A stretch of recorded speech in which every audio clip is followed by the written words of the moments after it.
चला आज आपण बनवणार आहे शेंगदाण्याची आमटी। त्याच्यासाठी तेल 2 चमचे,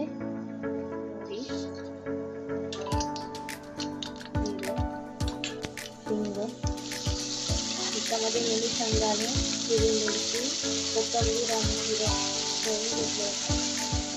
मिक्स करून घेऊया आपण। थोडंसं परतून घेऊ आपण। चला परतून झालं आपलं। आता हळद अर्धा चमचा, मॅगी मसाला आणि अर्धा चमचा मीठ, कारण की मॅगी मसाल्यामध्ये मीठ असतं ना, त्याच्यामुळे मीठ थोडं जपूनच टाकायचं। मिक्स करून घ्यायचं, पाणी टाकूया।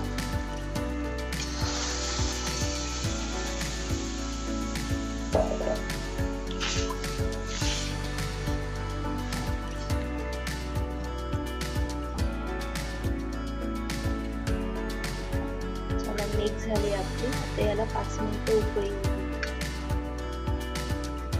हे बघा झाली आपली आमटी। आता सर्व करून घेऊया आपण। हे बघा तुम्ही भाताबरोबर भी खाऊ शकता, भाकरी बरोबर, पोळी बरोबर भी खाऊ शकता। कशी वाटली गरमागरम शेंगदाण्याची आमटी? आवडली असेल तर लाईक करा, शेअर करा, सबस्क्राईब करा। धन्यवाद।